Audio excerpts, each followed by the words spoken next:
시한부 선고를 받고 마지막 여행으로 한국에 왔던 스위스 여성이 완전히 다른 인생을 살게 된 놀라운 이야기가 있습니다. 불치병 진단 때문에 약혼자와도 결별하고 1년 시한부 선고를 받은 스위스 제네바 출신 25살 패션 디자이너 엘리아나의 경험담을 들려드리겠습니다. 병든 몸으로 혼자 그 먼 곳에 가서 뭘 하려고 하느냐며 부모님은 끝까지 반대했습니다. 엘리는 죽기 전 마지막으로 결국 스위스 의료진들의 만류를 뿌리치고 홀로 한국행을 결심했습니다. 한국 땅을 밟은 엘리가 단 5일 만에 보여준 반응은 상상도 못했던 것이었습니다. 시간이 흐른 뒤에는 오히려 스위스 가족들이 먼저 깜짝 놀랄 소식에 눈물을 흘렸다고 하는데요. 불치병이라고 여겼던 스위스 의료진과 가족들의 마음을 완전히 바꿔놓은 것은 과연 무엇이었을까요? 이제 죽으러 한국에 왔다가 진정한 사랑과 새로운 인생을 찾게 된 엘리의 놀라운 경험담을 함께 만나보시죠. 잠깐, 여러분 그거 아시죠? 여러분의 구독, 좋아요, 알림 설정은 저에게 가장 큰 선물입니다. 클릭 한 번으로 제게 큰 힘을 주시길 바라요. 안녕하세요, 여러분. 제 이름은 엘리아나 밀러예요. 스위스 제네바에서 태어나 자란 평범하지는 않았네요. 어릴 때부터 발레를 했거든요. 7살 때부터 발레화를 신고 매일 연습실에서 살았습니다. 선생님들은 제게 천부적인 재능이 있다고 하셨고 부모님도 프리마 발레리나를 꿈꾸셨어요. 제네바 발레단에서도 관심을 보였을 정도였죠. 매일 새벽 5시에 일어나서 연습하고 학교 끝나면 또 연습하고 친구들이 놀 때도 저는 연습실에 있었어요. 힘들었지만 무대에서 춤출 때의 그 황홀감은 정말 말로 표현할 수 없었습니다. 관객들의 박수 소리, 조명 아래서 느끼는 그 순간들, 제 인생 전부였어요. 그런데 여러분, 인생이라는 게 정말 한순간에 바뀌는 거더라고요. 18살 때 연습 중에 무릎을 다쳤어요. 십자인대 파열이었습니다. 수술을 받았지만 의사는 냉정하게 말하더라고요. 예전만큼 춤을 출 수는 없을 것 같습니다. 10년 넘게 꿈꿔왔던 발레를 포기해야 했어요. 그때 정말 세상이 무너지는 줄 알았습니다. 한 달 동안 방에서 나오지도 않고 울기만 했어요. 부모님도 어떻게 위로해야 할지 몰라 하시더라고요. 그런데 어느 날 우연히 패션 매거진을 보게 됐는데 발레복을 입은 모델의 사진이 너무 아름다운 거예요. 아, 내가 춤출 순 없어도 이런 아름다움은 만들어낼 수 있지 않을까. 그런 생각이 들더라고요. 그래서 패션 디자인을 시작했습니다. 발레를 통해 익힌 몸의 움직임과 아름다움에 대한 감각이 디자인에도 큰 도움이 됐어요. 20살에 첫 개인전을 열었고 22살에는 파리 패션위크에 참가하기도 했습니다. 유럽 전역의 패션계에서 제 작품을 인정해 주시더라고요. 특히 한국 문화에서 영감을 많이 받았어요. 어릴 때부터 케이팝을 정말 좋아했거든요. 동방신기 오빠들부터 시작해서 소녀시대, 빅뱅, 슈퍼주니어, 그리고 방탄소년단까지. 제 방은 케이팝 포스터로 도배되어 있었습니다. 친구들은 엘리는 한국에서 태어났어야 했는데 라고 놀리곤 했어요. 한국 드라마도 미쳤다고 봤어요. 겨울 연가를 본 후에는 정말 며칠 동안 울었거든요. 주몽, 대장금, 별에서 온 그대, 사랑의 불시착, 오징어 게임. 정말 한 편도 빠뜨리지 않고 봤어요. 한국어도 독학으로 공부했고요. 그래서 간단한 회화는 할 수 있을 정도였습니다. 한식도 정말 사랑했어요. 제네바에 한국 음식점이 몇 군데 있는데 거기는 제 단골집이었어요. 김치찌개, 비빔밥, 불고기, 삼겹살. 한국 음식을 먹을 때마다 언젠가는 꼭 한국에 가봐야지 생각했거든요. 친구들은 엘리 너 정말 한국 사람 같다고 할 정도였어요. 그런데 그 행복한 일상이 갑자기 무너지기 시작했습니다. 작년 봄부터 이상한 증상들이 나타나기 시작했거든요. 처음엔 정말 사소한 것들이었습니다. 디자인 작업을 하다가 갑자기 뭘 하고 있는지 깜빡한다든지, 친구와 약속을 완전히 잊어버린다든지, 25살 나이에 치매 같은 증상이 나타나는 거예요. 요즘 스트레스가 많나 보다 하고 넘겼죠. 그런데 점점 심해지더라고요. 어느 날은 디자인 스케치를 하다가 연필을 든 채로 1시간 넘게 멍하니 있었어요. 정신을 차리니까 스케치북에는 이상한 선들만 그어져 있고 정말 무서웠습니다. 또 어떤 때는 길을 걷다가 갑자기 제가 어디에 있는지, 어디로 가고 있는지 전혀 기억이 안 나는 거예요. 더 충격적인 건 약혼자 다비드와의 일이었어요. 다비드는 제가 20살 때부터 만난 첫사랑이자 평생 함께할 사람이라고 생각했던 남자예요. 키도 크고 잘생겼고 은행에서 일하는 안정적인 직업을 가진 완벽한 남자였죠. 작년 여름에 프러포즈를 받고 정말 행복했어요. 그런데 어느 날 저녁 다비드와 레스토랑에서 식사를 하다가 갑자기 온몸이 경련을 일으키면서 쓰러진 거예요. 다비드가 얼마나 놀랐겠어요. 엘리, 엘리 하면서 저를 흔들던 그 모습이 지금도 생생해요. 즉시 구급차를 불러서 병원으로 갔는데 여기서부터 정말 악몽이 시작됐습니다. 스위스 의료 시스템의 현실을 말씀드릴게요. 응급실에 가도 바로 전문의를 만날 수 없어요. 먼저 가정의 진료를 받아야 하고 그 다음에 1차 병원 의뢰서를 받아야 하고 그래야 겨우 대학병원 전문의 예약이 가능합니다. 저는 신경과 전문의를 만나기까지 1달 반을 기다려야 했어요. 1달 반이요. 그 사이에도 증상은 계속됐어요. 기억 장애는 더 심해졌고 발작도 일주일에 2~3번씩 일어났습니다. 다비드는 매번 저를 응급실로 데려갔지만 의사들은 전문의 진료를 받아보라는 말만 반복했어요. 그런데 정말 놀라운 건 비용이었어요. MRI 한 번 찍는데 3,000프랑이에요. 우리 돈으로 400만 원입니다. 입원비는 하루에 1,500프랑, 200만 원이고요. 혈액검사, 소변검사 같은 기본 검사들도 각각 수백 프랑씩 나왔어요. 게다가 응급실도 예약을 해야 한다니까요. 진짜 응급 상황이 생기면 어떻게 하라는 건지 정말 이해할 수 없었습니다. 드디어 신경과 전문의를 만났는데 그 의사는 저를 5분도 안 보고 추가 검사가 필요하다며 또 다른 검사 예약을 잡아주더라고요. 뇌파 검사, 척수액 검사, 유전자 검사, 각각 몇 주씩 기다려야 했어요. 그런데 여러분, 여기서 정말 기가 막힌 일이 벌어져요. 몇 달간의 검사 끝에 의사가 제게 한 말은 지금도 소름이 돋아요. 크로이츠펠트야 코프병 같습니다. 퇴행성 뇌질환이에요. 치료법이 없고 아마 1년 정도 시간이 남았을 것 같습니다. 그 말을 들은 순간 정말 머리가 하얘졌어요. 25살의 시한부 선고라니요. 1년이요? 정말 1년밖에 못 사는 건가요? 제가 떨리는 목소리로 물어봤지만 의사는 냉정하게 유감스럽지만 그렇습니다라고 대답했어요. 꿈도 많고 사랑하는 사람도 있고 앞으로 이루고 싶은 일들도 많았는데 갑자기 1년이라고 하니까 받아들일 수가 없었습니다. 더 절망적인 건 스위스 의료진들의 태도였어요. 각 과별로 완전히 따로 놀더라고요. 신경과에서는 뇌 영상만 보고 내과에서는 혈액 검사 결과만 보고 면역내과에서는 또 다른 검사만 하고 서로 소통이 전혀 안 되는 것 같았어요. 제가 다른 치료 방법은 없나요? 라고 물어봐도 6개월 후에 재검사 받으러 오세요라는 말만 반복하더라고요. 약혼자 다비드도 처음엔 함께 하겠다고 했지만 시간이 지날수록 점점 멀어졌어요.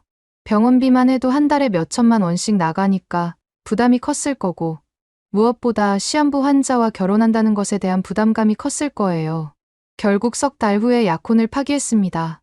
미안해, 엘리. 난 아직 준비가 안 됐어. 그 말을 들었을 때 정말 세상에 혼자 남겨진 기분이었어요. 부모님도 어떻게 위로해야 할지 몰라 하셨어요. 아빠는 다른 병원에 가보자고 하셨지만 스위스 내 다른 병원들도 똑같은 진단을 내렸습니다. 엄마는 매일 울기만 하셨고요. 집안 분위기가 완전히 장례식장 같았어요. 그런데 여러분, 절망 속에서도 한 가지 소망이 있었어요. 바로 한국이었습니다. 어차피 1년밖에 못 산다면 가장 가고 싶었던 곳에서 마지막을 보내자. 그런 생각이 들더라고요. 평생 꿈꿔왔던 한국에서 남은 시간을 보내고 싶었어요. K-팝 콘서트도 보고 한국 음식도 실컷 먹고 한국어로 대화도 해보고 부모님은 극구 말렸습니다. 병든 몸으로 혼자 그 먼 곳에 가서 뭘 하려고 하느냐고 하시더라고요. 스위스 의사들도 해외여행은 위험하다. 언제 응급 상황이 올지 모른다고 만류했어요. 혹시 한국에서 발작이 일어나면 어떻게 할 거냐고 걱정하셨죠. 하지만 저는 마음을 정했습니다. 남은 시간을 병원에서 절망적으로 보내느니 차라리 꿈꿔왔던 한국에서 행복하게 보내고 싶었어요. 죽어도 한국에서 죽겠다고 선언했죠. 통장을 정리하고 집도 정리하고 친구들과도 작별 인사를 했어요. 모든 사람들이 마지막 여행이라고 생각했죠. 저도 그렇게 생각했고요. 한국에서 K-팝 콘서트 한번 보고 맛있는 음식 먹고 아름다운 곳들 구경하다가 조용히 눈을 감으려고 했어요. 작년 가을, 저는 큰 짐 하나만 들고 서울행 비행기에 몸을 맡겼습니다. 13시간 비행 동안 한국어 회화책을 보면서 과연 내가 이 말을 써볼 기회가 많이 있을까 생각했어요. 그때만 해도 한국에서 인생 최대의 기적을 만나게 될 줄은 꿈에도 몰랐습니다. 인천공항에 도착한 순간부터 놀랐어요. 공항 직원분이 영어는 물론 간단한 독일어까지 하시면서 친절하게 안내해 주시더라고요. 지하철 안내방송도 한국어, 영어, 중국어, 일본어로 나오고 스위스는 4개 공용어가 있지만 실제로는 각 지역에서만 쓰거든요. 그런데 한국은 외국인 배려가 정말 세심했어요. 공항철도를 타고 서울역까지 가는 동안 창밖 풍경을 보면서 정말 한국에 왔구나 실감했어요. 한국 드라마에서 본 그 풍경들이 실제로 눈앞에 펼쳐지니까 너무 신기했거든요. 홍대 근처 게스트하우스에 숙소를 잡았는데 사장님이 한국어를 못하는 저를 배려해서 영어로 친절하게 설명해 주시더라고요. 혹시 아픈 곳 있으면 언제든 말해요. 근처 병원 알려드릴게요 라고 하시는데 그 따뜻함이 정말 감동적이었어요. 첫 며칠은 정말 꿈만 같았습니다. 홍대 거리에서 버스킹하는 가수들을 보고 K-팝 댄스 배우는 체험도 하고 한국 친구들도 사귀었어요. 카페에서 아메리카노를 시키면서 서툰 한국어로 감사합니다라고 하면 사장님이 엄지손가락을 들어주시더라고요. 매일매일이 신기했어요. 길거리에서 파는 호떡은 정말 달콤하고 따뜻했고 붕어빵은 겉은 바삭하고 속은 달달했어요. 떡볶이는 맵긴 했지만 중독적인 맛이었고요. 한국 드라마에서 본 그대로였어요.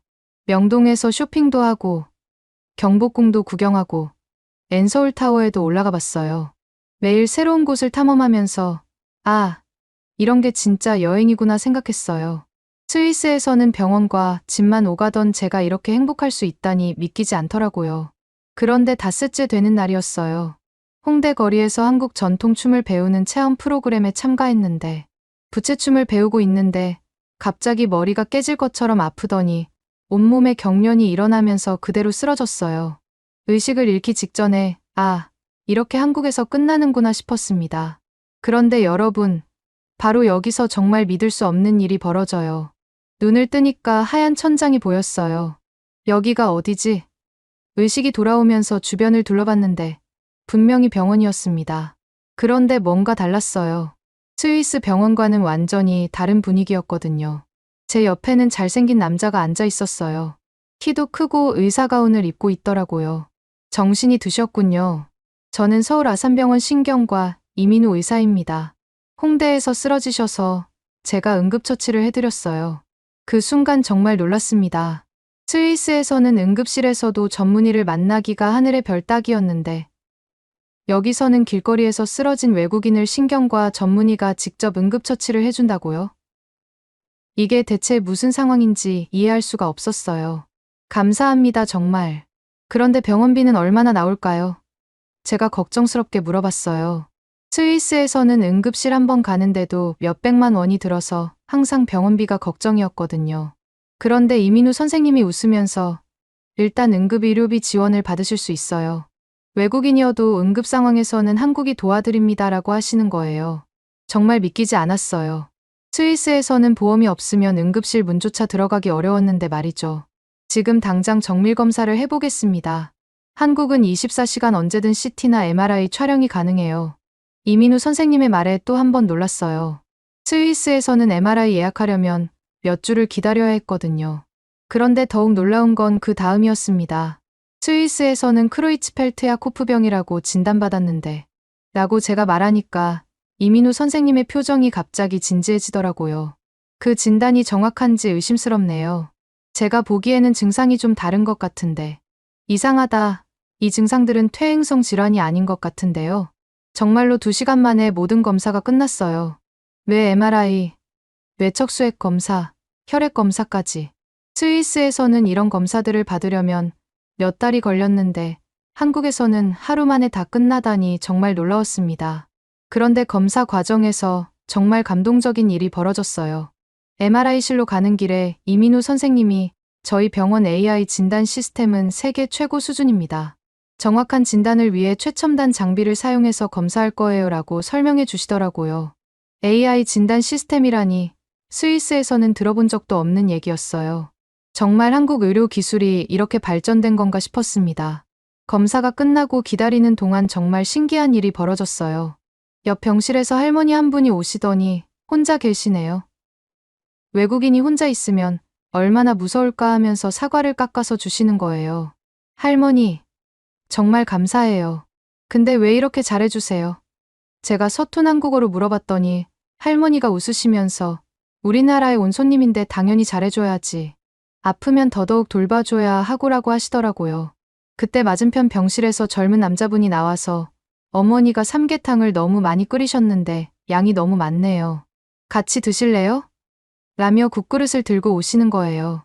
젓가락 사용법까지 친절하게 알려주시면서 말이죠. 또 다른 병실 며느리분은 반찬을 너무 많이 싸왔네요.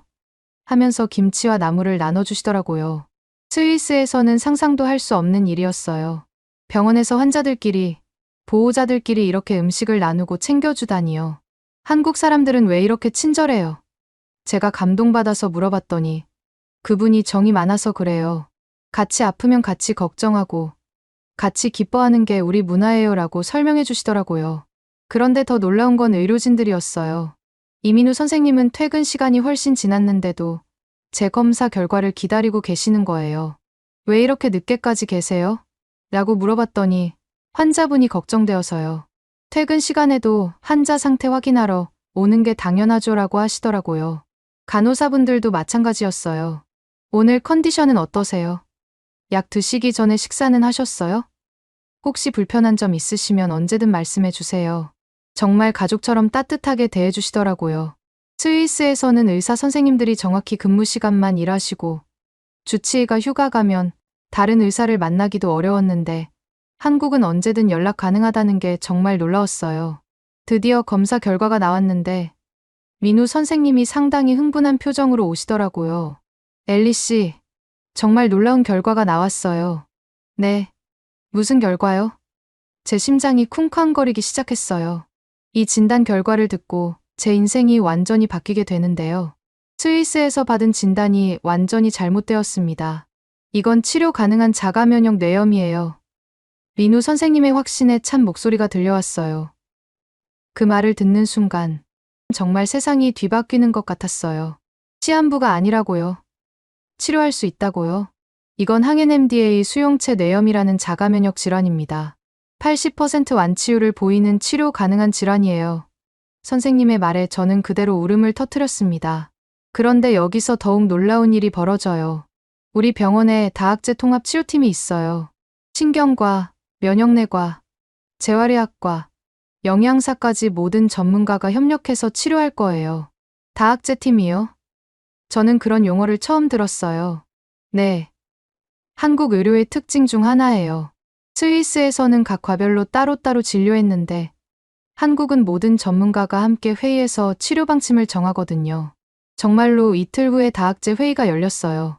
신경과, 면역내과, 재활의학과, 정신건강의학과, 영양팀까지 7명의 전문가가 제 치료를 위해 모인 거예요.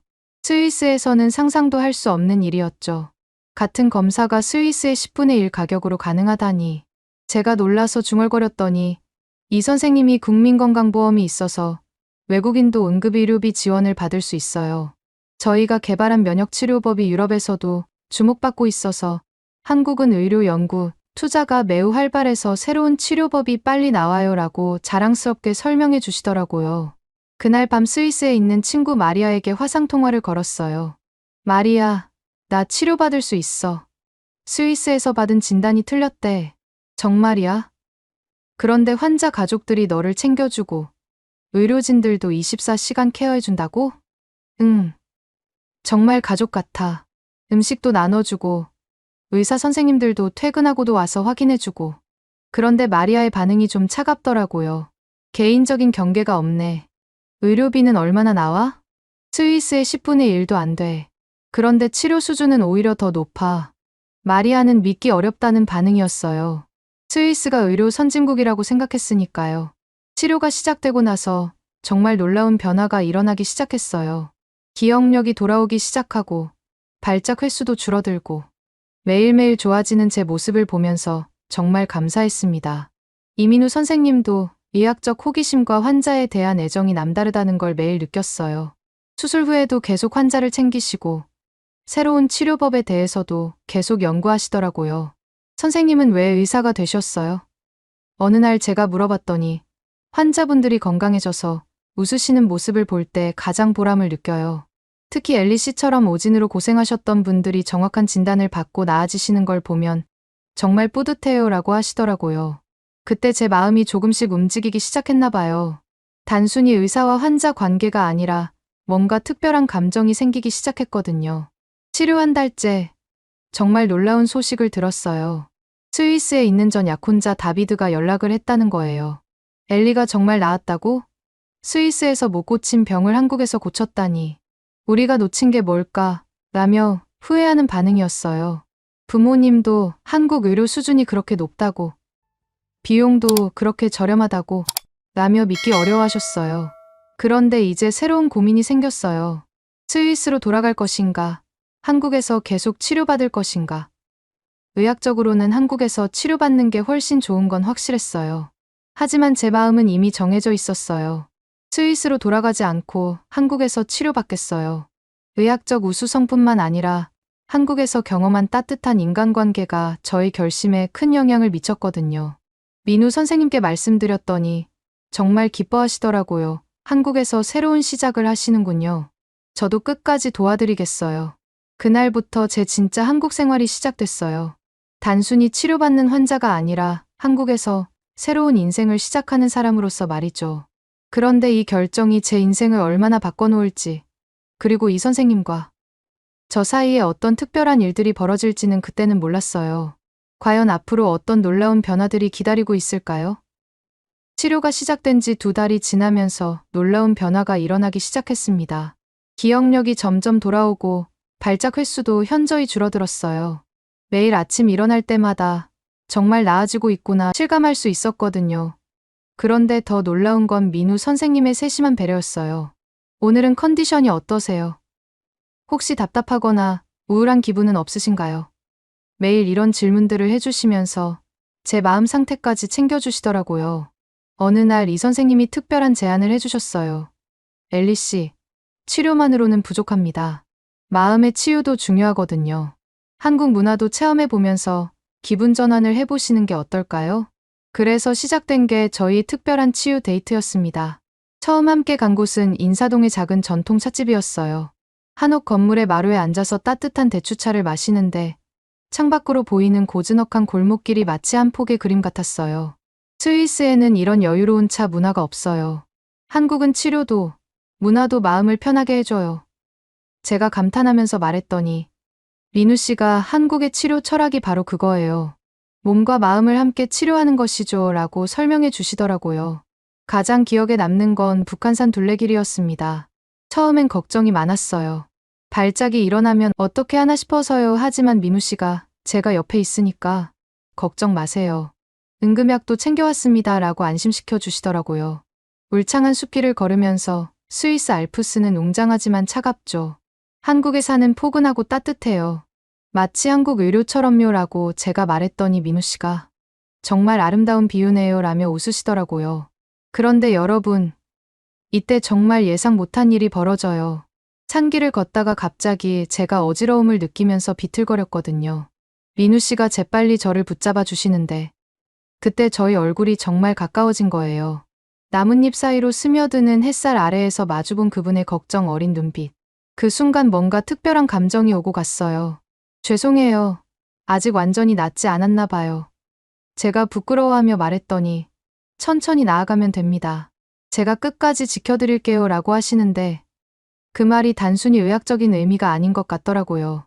그런데 정말 운명적인 순간이 서울 성곽길에서 찾아왔습니다. 해질 무렵 성곽길을 걸으며 서울 시내가 내려다 보이는 곳에서 쉬고 있는데 도시의 불빛들이 하나둘 켜지기 시작하더라고요. 그 아름다운 풍경을 바라보면서 제가 먼저 용기를 내서 말했어요. 선생님, 제가 고백할 게 있어요. 한국에서 영원히 살고 싶어요. 당신과 이 따뜻한 의료 시스템과 함께요. 민우 씨는 깜짝 놀라시다가 제 진심 어린 눈빛을 보시더니 저도 사실 같은 마음이었습니다 라고 고백하시는 거예요. 그 순간 서울의 야경을 배경으로 저희는 서로를 바라보면서 뭔가 특별한 감정이 통하는 걸 느꼈어요. 치료 넉 달째 민우 씨가 한국 의료의 놀라운 이야기를 들려주셨습니다. 엘리 씨, 한국 의료진들이 세계학회에서 발표하는 논문이 엄청 많다는 거 아세요? 전 세계 의사들이 한국 치료법을 배우러 와요.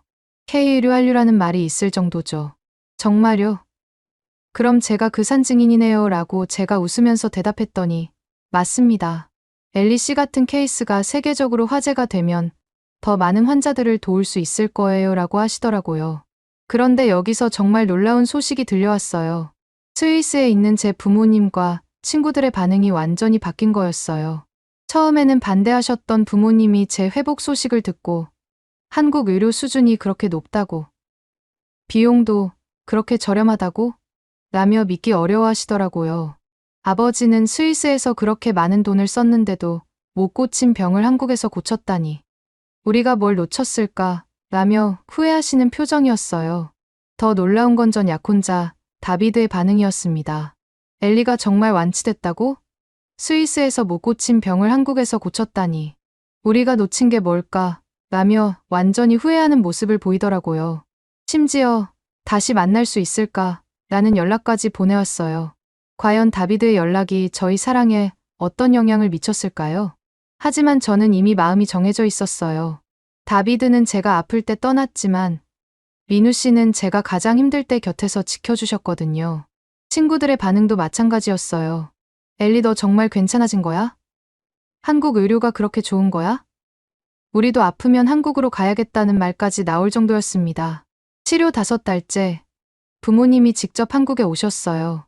딸이 정말 나았는지 직접 확인하고 싶다고 하시면서 말이죠. 부모님이 서울 아산병원을 둘러보신 후의 반응은 정말 놀라웠어요. 정말 놀랍습니다. 이렇게 체계적이고 효율적인 의료 시스템을 본 적이 없어요. 아버지가 감탄하시더라고요. 다학제 팀 회의실도 보시고 최첨단 장비들도 구경하시면서 스위스보다 훨씬 앞서 있네요 라고 인정하셨어요. 어머니는 병원에서 만난 다른 환자 가족들의 따뜻함에 더 놀라셨습니다. 스위스에서는 이런 인간적인 배려를 볼 수 없었는데 한국 사람들은 정말 가족처럼 대해주네요 라고 하시면서 눈물을 흘리셨어요. 민우 씨도 부모님께 정중하게 인사드리시면서 엘리 씨가 정말 용감한 분입니다. 포기하지 않고 한국까지 와서 치료받기로 결심하신 덕분에 완치가 가능했어요. 라고 설명해 드렸어요. 그리고 부모님께 한국 의료의 우수성에 대해서도 자세히 설명해 주셨습니다. 한국은 의료 연구 투자가 매우 활발해서 새로운 치료법이 빨리 나와요. 저희가 개발한 면역 치료법이 유럽에서도 주목받고 있을 정도입니다. 부모님은 정말 놀라셨어요. 스위스가 의료 선진국이라고 생각하셨는데 실제로는 한국이 더 앞서 있다는 걸 직접 확인하신 거죠. 그런데 여기서 정말 예상 못한 대반전이 일어나요. 치료 6달째 모든 검사 수치가 정상으로 돌아온 거예요. 뇌 MRI 촬영 결과도 완전히 깨끗해졌고 혈액 검사에서도 염증 수치가 모두 정상 범위로 떨어졌습니다. 축하드려요, 엘리 씨. 완전히 회복되셨습니다. 민우 씨가 기쁜 표정으로 말씀해 주셨을 때 정말 꿈만 같았어요. 하지만 완치 소식보다 더 큰 사건이 기다리고 있었어요. 제 이야기가 스위스 현지 언론에 보도되면서 유럽 전체에 화제가 된 거예요.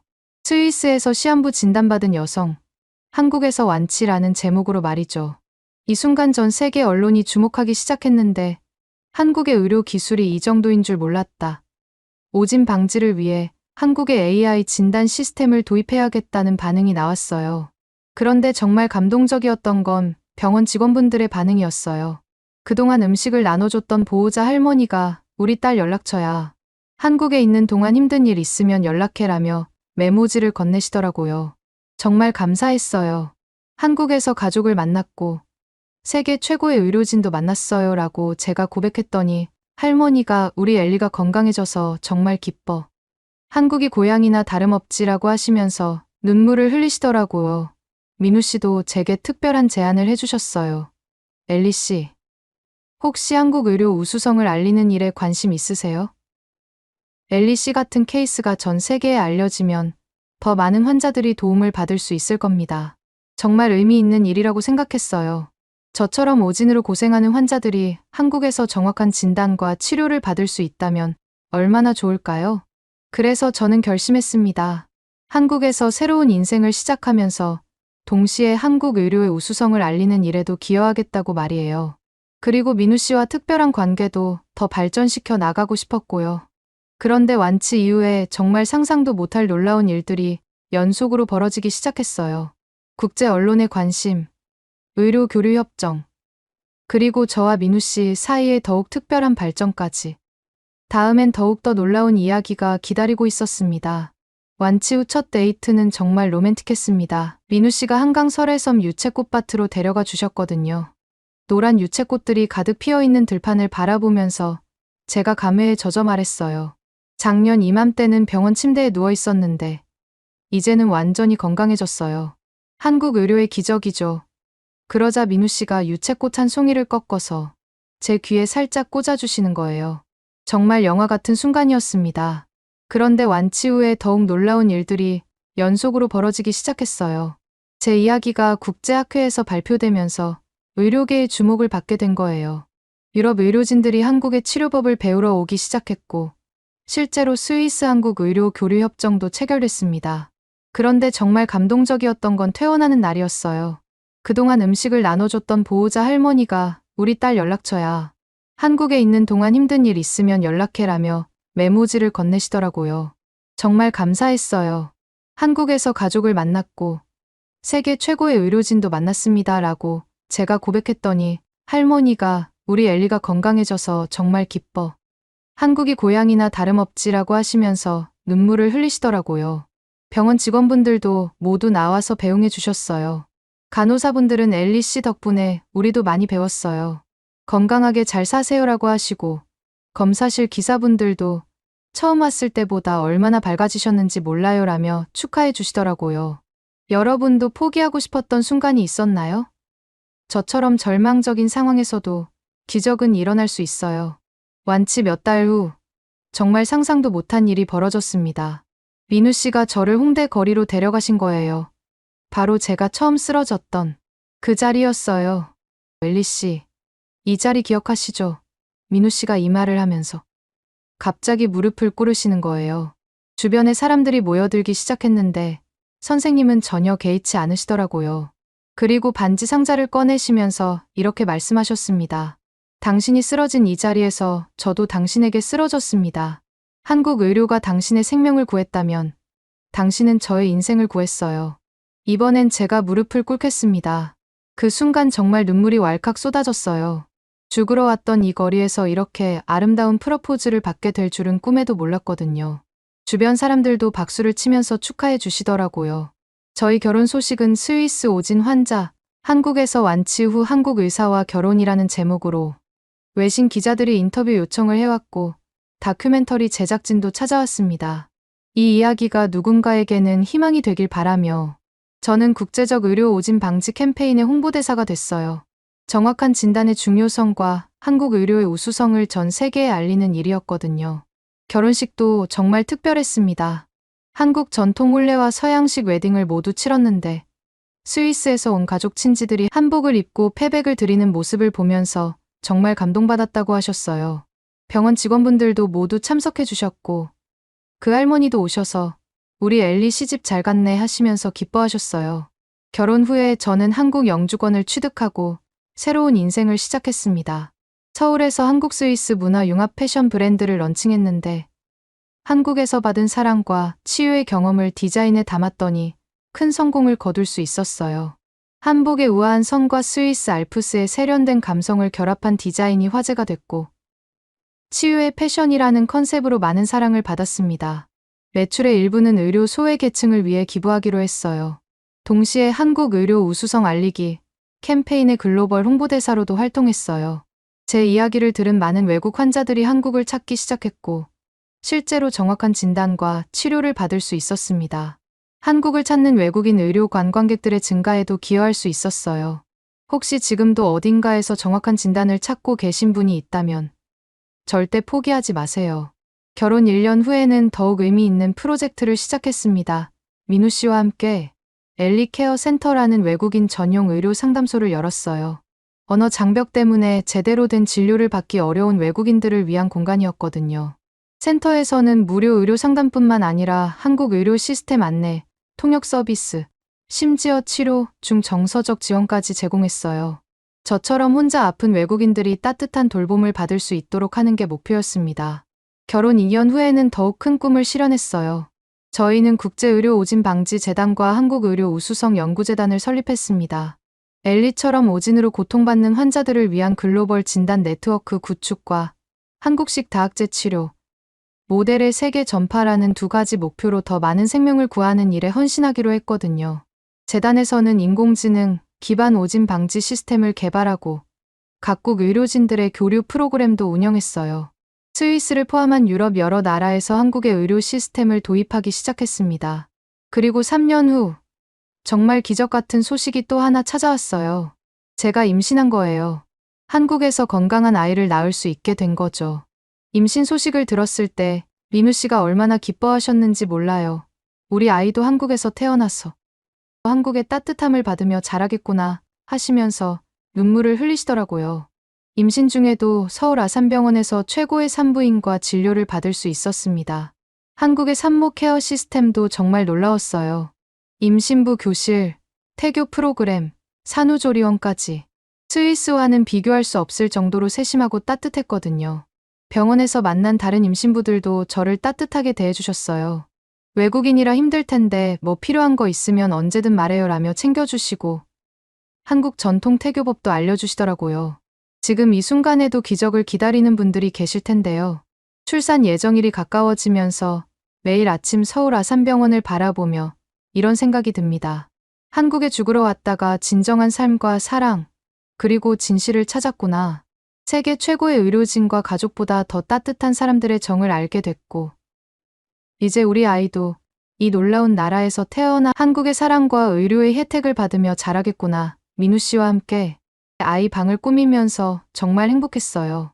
한국 전통 모빌과 스위스 오르고를 함께 달아놓고 우리 아이는 두 나라의 사랑을 모두 받고 자라겠구나 생각하니까 가슴이 벅차올랐습니다. 아이 이름도 정했어요. 한국 이름으로는 사랑이고 스위스 이름으로는 아모레예요. 두 나라를 연결해준 사랑의 의미를 담았거든요. 여러분, 정말 믿기 어려운 이야기이지만 모두 사실이에요.